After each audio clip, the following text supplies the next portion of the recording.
mình ta sao mình bàn cái lạnh lên mà cái lạnh nó khai xiêm riệp ní kiểu ao vô lập bắp plastic cho tới xuân rồi cái chiết kê tê cái lạnh ní bài thoa mà chiết bắp kê mê nè trong thay để sao bà để tha này sẽ mình tại cắt bật thoi plasticរួមគ្នាcắtបថយ plastic ទាំងអស់គ្នាកដងទឹកសុទ្ធ10ទឹកសុទ្ធអីគេអត់ឲ្យចូលទេគេមានកន្លែងឲ្យយើងទុកដាក់ត្រឹមត្រូវមុននឹងចូលលេងកន្លែងគេហើយកន្លែងនេះគឺសួនរុក្ខជាតិអង្គរចូលអត់អស់លុយទេមិនថាជាក្មេងចាស់ប្រុសស្រីអីអាចចូលទស្សនាដោយសេរីផ្កានេះស្អាតណាស់បងប្អូនគេហៅថាផ្កាកន្ទុយចចកនិយាយទៅនៅសួនរុក្ខជាតិអង្គរគេមានអភិរក្សដើមឈើយ៉ាងច្រើនសម្បូរបែបដែលយើងមិនដែលធ្លាប់ឃើញពេលខ្លះមិនដែលធ្លាប់ស្គាល់មានដើមរាំងសាបមានដើមពុកមាត់ឆ្មាធ្លាប់តែឮឈ្មោះបងប្អូនលើបានមកឃើញផ្ទាល់ហើយបើយកក្មេងៗមកមើលសត្វដោយសារនៅនេះគេមានដាក់ចិញ្ចឹមសត្វណាមានដូចជា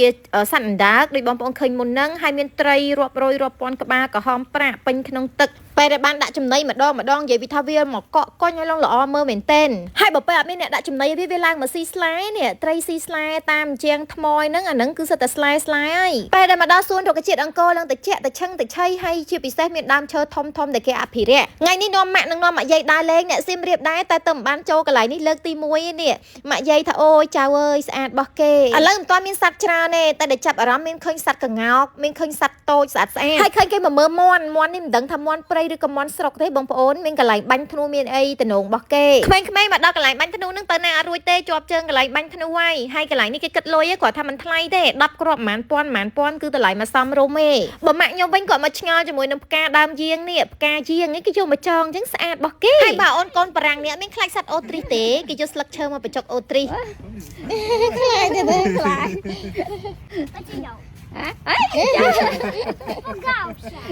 ចាំបងប្អូនសត្វនេះស្រួលចាំមកឃើញវាស៊ីស្លឹកឈើហើយឃើញក្មេងៗទិញតកួនទិញអីយកទៅផ្ញើវានិយាយពីសួនរុក្ខជាតិអង្គរធំដែរនឹងដើរឡើងចុកជើងខ្ញុំស្រឡាញ់តែដើមឈើដើមផ្កាគេដាំនឹងទឹកឆឹងទឹកឆៃមិនយូរប្រហែលយើងក៏មកដល់ហាងកាហ្វេដែលគេមានបាញ់ចំហាយផ្សែងអីដូចនៅឋានសួគ៌អញ្ចឹងគាត់ថាផ្សែងអត់សូវក្រាស់ហ្មងទេវ៉ាវមកលេងប៉ះចំថ្ងៃសៅរ៍ថ្ងៃអាទិត្យមនុស្សឡើងច្រើនកន្លែងនេះគឺគេដាក់តាំងបង្ហាញផ្កាអ័រគីដេបងប្អូនឥឡូវឈប់ហៅអ័រគីដេទៅដឹងដោយសារតែផ្កានេះក៏មានឈ្មោះខ្មែរយើងដែរដែលគេហៅថាកេសរកូលជាឈ្មោះខ្មែរតាំងពីយូរលង់ណាស់មកហើយផ្កាកេសរកូលឬក៏អូគីដេនេះមាននៅតាមចម្លាក់ប្រាសាទខ្មែរយើងទៀតដែលយើងអាចបានចាប់អារម្មណ៍ថាវាគឺជាអូគីដេឬក៏កេសរកូលនឹងទេបងប្អូនមើលតាមរូបអូយឡងស្អាតមានកេសរកូលមហាហង្សហើយខាងនេះគឺកេសរកូលមហាហឹងចារូបរាងបែបនេះស្អាតមែនទេបងប្អូនសំខាន់មាននៅតាមចម្លាក់ជញ្ជាំងប្រាសាទយើងនេះដែលជាកូនខ្មែរមិនដែលដឹងទេមិនដែលចាប់អារម្មណ៍សោះថាជាផ្កាកេសរកូលឬក៏ផ្កាអូគីដេនេះហើយមើលនេះបងប្អូនមានគ្រប់ពូជគ្រប់ម៉ូដគ្រប់ម៉ាកនៅតាមជញ្ជាំងប្រាសាទខ្មែរហើយគិតតែអូគី